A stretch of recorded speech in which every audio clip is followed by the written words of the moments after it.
ઉત્તરાયણના પર્વની ઉજવણી પહેલા ચાઇનીઝ દોરીથી ઈજા થવાના બનાવોમાં વધારો નોંધાયો છે। વિતેલા 48 કલાકમાં શહેરના જુદા જુદા સ્થળેથી પતંગની દોરીની અડફેટે 4 લોકો ઈજાગ્રસ્ત થયા હતા।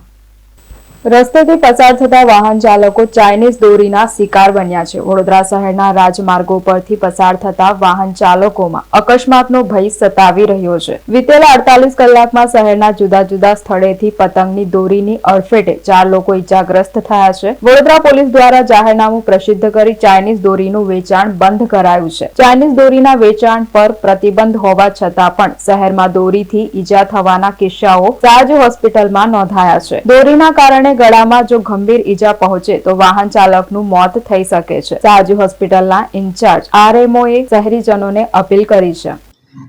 ઉત્તરાયણના પહેલા આજ દિન સુધી જોવા જઈએ તો અત્યારે શરૂઆત થઈ ગઈ છે, તો અત્યાર સુધીમાં 4 પેશન્ટ આવી ચૂક્યા છે અને હજી તો ઉત્તરાયણને થોડી વાર છે, તેમ છતાં હજુ શરૂ થઈ ગયેલું છે। તો એ બાબતમાં મારે એટલું કહેવાનું, જાહેર જનતાને હું એટલી વિનંતી કરીશ કે ચાઇનીઝ દોરો જે આજકાલ વેચાય છે અને કાચવાળા દોરા વેચાય છે, જે ખરેખર ખૂબ જ હાનિકારક હોય છે।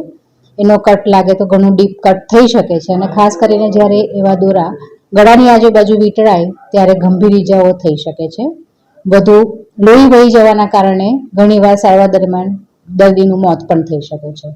તો જાહેર જનતાને હું ખાસ અપીલ એટલી કરીશ કે બને ત્યાં સુધી આવા ચાઇનીઝ દોરાનો ઉપયોગ ના કરવો તથા અન્ય લોકોની આપણે કદર કરીએ અને એ લોકોના જાનના જોખમ ના થાય તેનું આપણે ધ્યાન રાખીશું।